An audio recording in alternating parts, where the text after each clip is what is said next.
Welcome to Discovering. Tonight we'll take a look at part one of what could be the greatest threat to our deer herd in the history of the Upper Peninsula. Any deer that gets this disease will die. And we'll get some tips on planting and taking care of trees in the fall. That's all tonight, right here on Discovering. The secret streams that flow beneath the cliffs of colored stone.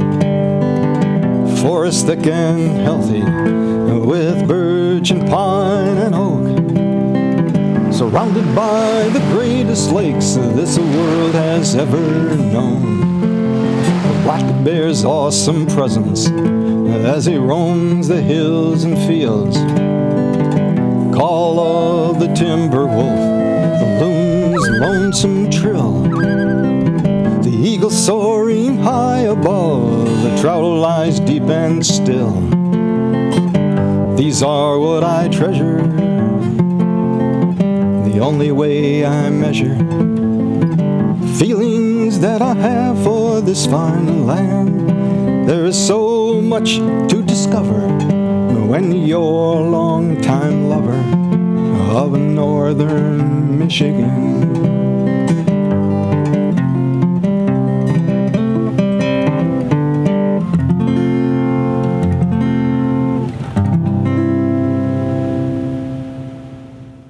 The tradition of deer hunting in the Upper Peninsula goes as far back as the UP itself. It's had its ups and downs through the years for sure.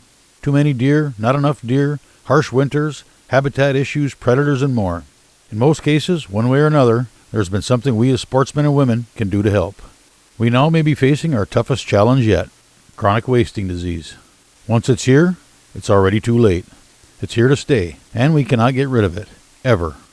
There is no magic cure to eradicate it, no miraculous scientific discovery that can stop its spread, and it's absolutely fatal to every white-tailed deer it touches. Once it's here, we can only try to control it by means none of us would like to even consider. All of that being said, we must do absolutely everything we possibly can with the hope that we can prevent it from ever finding its way into our peninsula. The fact that we are a peninsula leaves us with two main areas of concern. Of our 1,900 miles of boundary, only 200 miles of that is connected by land to Wisconsin. This at least narrows down the possibility of CWD walking its way into the UP. Of the most concern, and this is something we can do something to prevent, is the possibility of it getting here in the back of a pickup truck.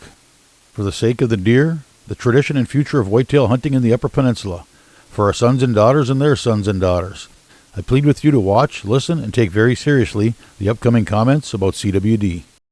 About a month ago, the state of Wisconsin announced that they had another pen deer facility that was contaminated with CWD.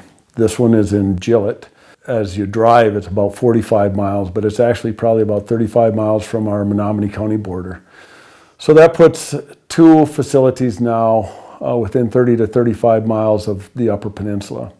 And we're really working hard to get the word out on why we do not want this disease in the Upper Peninsula. And it's really important for the hunters.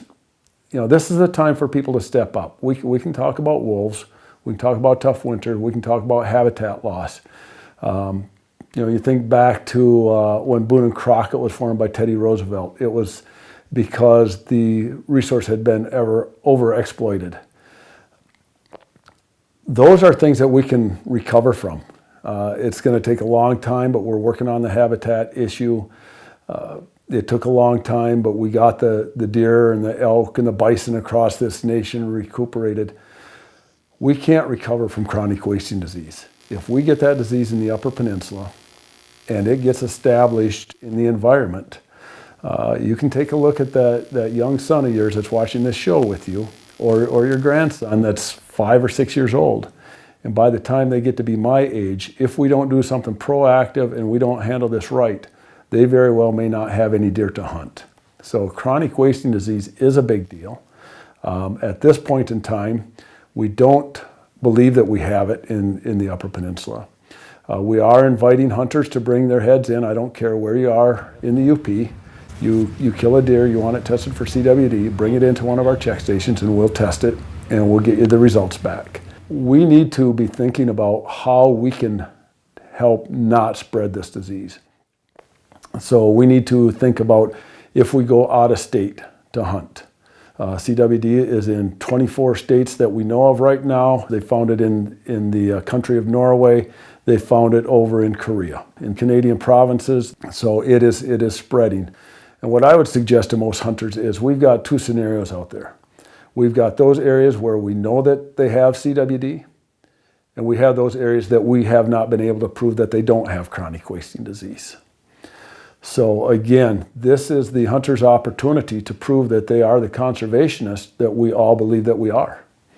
And we're going to have to make some tough decisions and some tough choices down the road.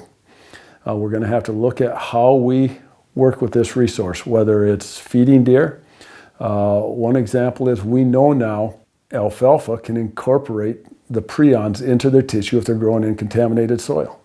So if you're somebody that's feeding deer and you're buying alfalfa, you might not want to buy it from southern Wisconsin or central Wisconsin where they have chronic wasting disease.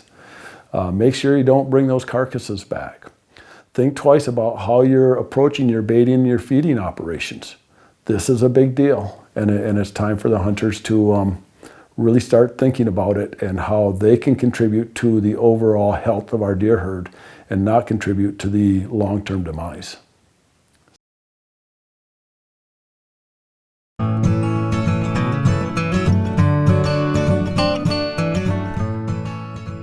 Back in 2012, I did my homework and actually put on a presentation to the Natural Resource Commission in Iron Mountain.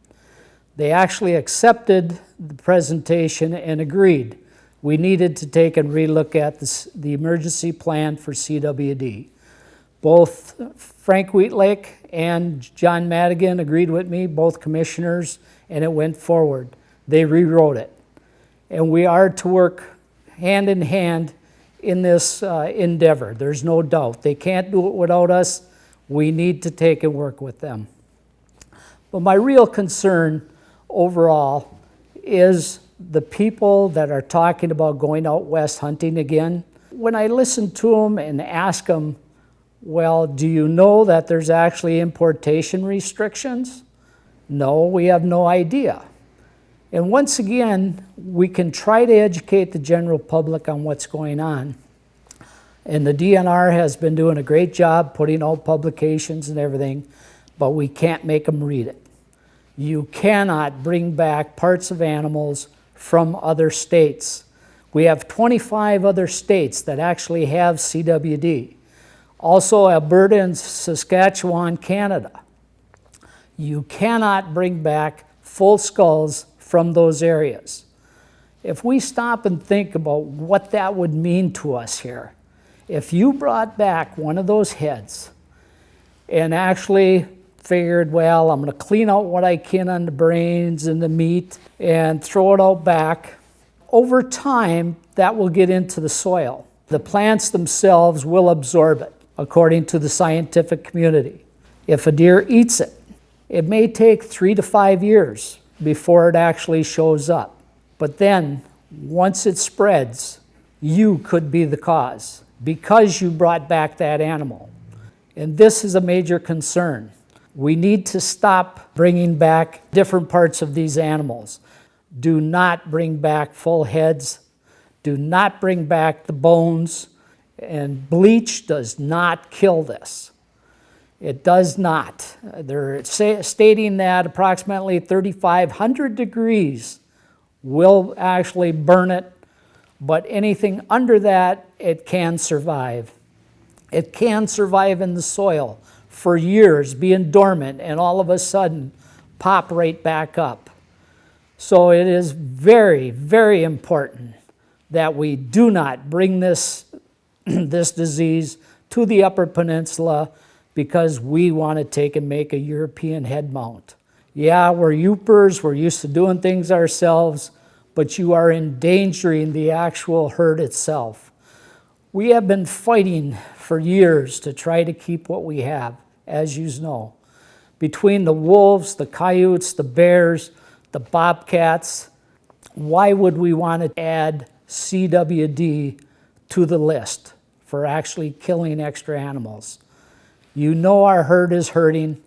We're way down in numbers. We have a lot of small deer this year being seen, which is a good thing, but it takes years, as you know, 3-4 years to bring them up to a good size animal, and that is where we're hurting. We are not going to have the animals that you, the sportsmen, want to see. So why should we take and endanger the actual herd with another problem? If you're going somewhere else hunting, please educate yourself on whether or not it has the importation restrictions, and be very careful. Bone out that meat. Make sure if you bring back antlers, it is only a skull cap, so you can have a mount made back here if the animal is something you want to have a mount made of. Just the skull cap, not the entire skull. Extremely important. I have accepted the chairmanship for the Upper Peninsula Sportsmen's Alliance. We have actually set up a committee.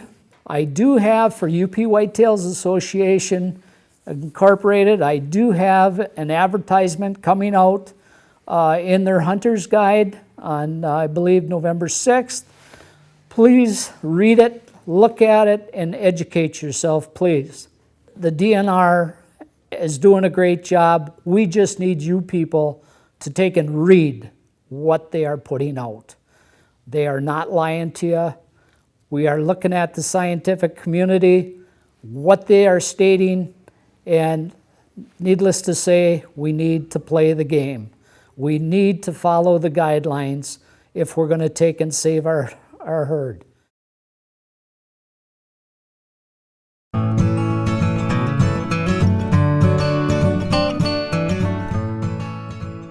You know, why are we worried about these facilities in Wisconsin with the disease?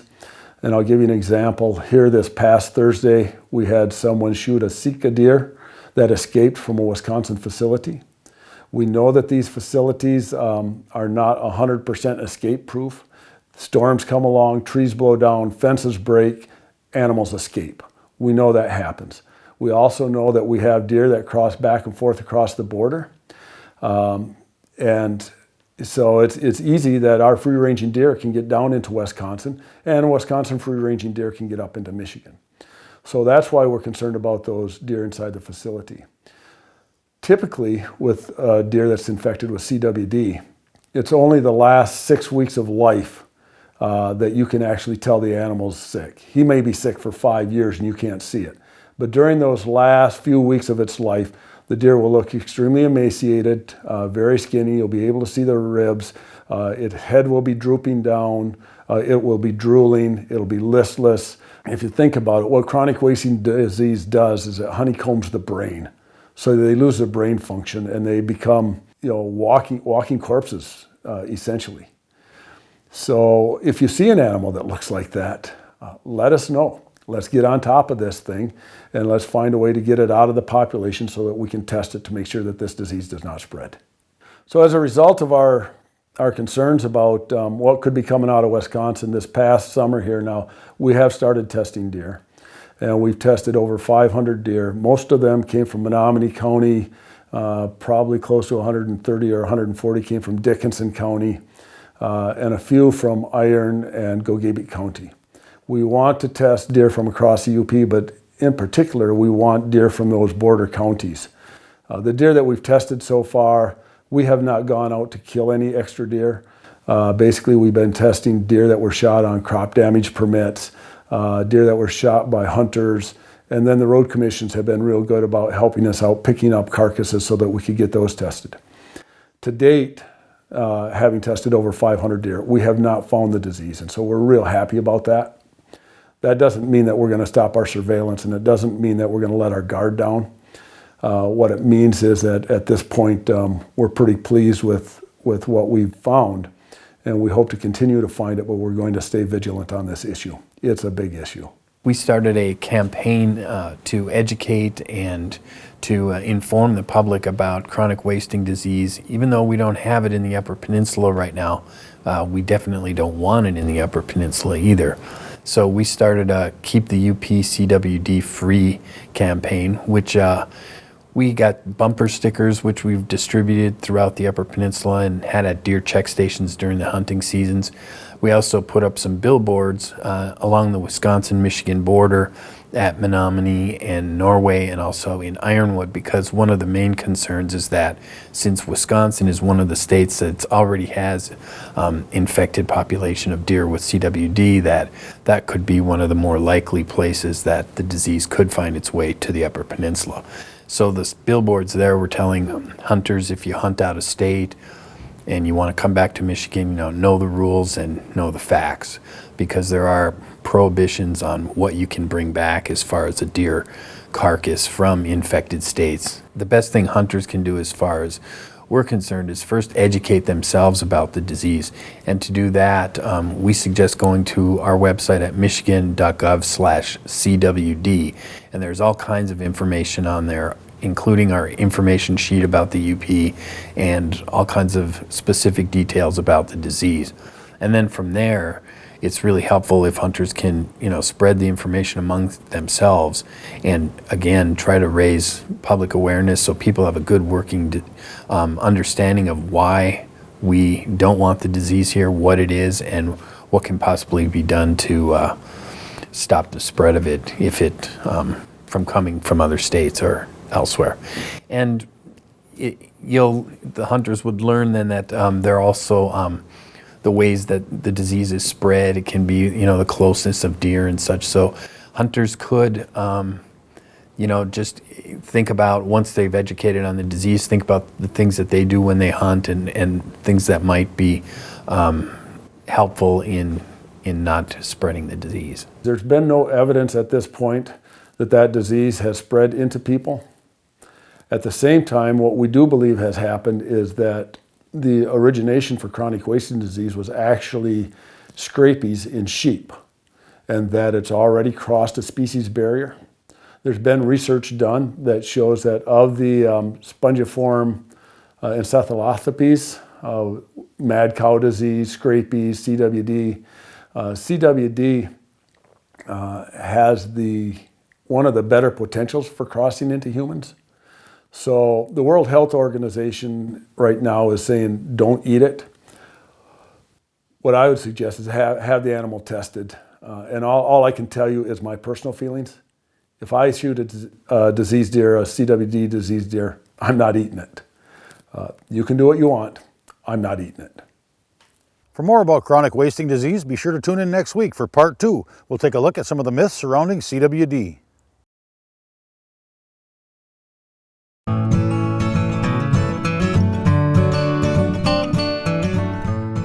If you've been thinking about transplanting some trees into your yard, fall is the perfect time. Here's Sean Cannon with some tips. Landowners looking to take care of their fruiting trees before winter falls, you should always put down your tree guard, your tree wrap on your base of your tree to keep the shrews and the mice and the rabbits, and especially this time of year with rutting activity, the bucks, they always tend to find your apple trees or crab apple trees or oak trees that planted in your yard. You'll want to get those tree wraps around them. It's always a good thing too to make sure you get your fencing up, and you want to have sturdy fencing with adequate poles that are going to hold up that fence during the winter with the high snow amounts that we'll get. And you want to get back within at least a hand reach, maybe anywhere from 4 to 6 feet for that snow load so it doesn't encroach on your tree. And then as far as pruning trees too, you can prune in the fall. In a tree like this size, when you go on every other branch, especially these interior branches, you want to prune these back. And don't go too far into the tree when you're pruning, either in the fall or in the spring. Right on the edge of this stem, come back and prune it. You don't want to get into the tree. You don't want to hit the cambium layer, because that can wound the tree if you get too close to the main stem of the tree. And that should take care of your fruiting trees for the winter. Fall time is a good time of the year to do your tree transplant.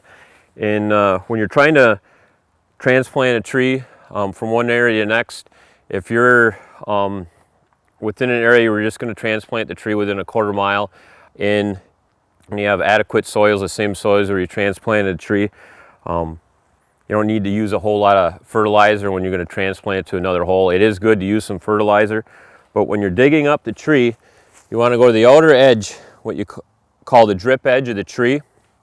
And for a tree this size, go down about a foot.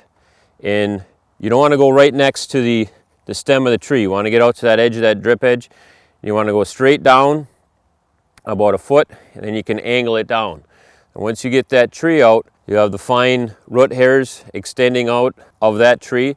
You can nip a few of those. And when you bring that tree in that soil pod back to the hole you're going to plant it in, you always want to firmly push down your heel all the way around that tree so there's no air pockets in there. You get any air pockets in there, that tree is more than likely going to die. Same with a tree this size, a white pine. It's a taller tree. I would give it a little bit more room on the outside of the drip edge. I'd come back probably another 6 inches and come down, and I would go at least 2 feet on this and then angle down. So you're going to have a large dirt ball on the bottom of this tree when you're transplanting it. I don't typically like to transplant trees any larger than this just because of the growth of that tree and the shock of it. Being that age compared to a younger seedling tree, your survival rate is better with the smaller ones than the taller trees. Not to say that this tree wouldn't survive being transplanted. If you did transplant this tree, I would put some rope, keep it stabilized, and then put some fertilizer around it too with a tree with this size compared to a seedling. Now after you plant these trees and you transplant, you packed everything down, you use fertilizer if needed. You can water them down, especially in the spring. If you're transplanting trees, you're going to want to water at least twice a week. If it's at your camp and you may not be able to water it all the time, make sure you put some Terrasorb. It's an enhancement that retains water around the root system so you have a little bit more moisture. But in the fall, it is good to water them, but these trees are going in a dormant stage now, if you want to consider like hibernation. So it's not going to soak up a lot of water, but it is good to give them some water after you transplant them.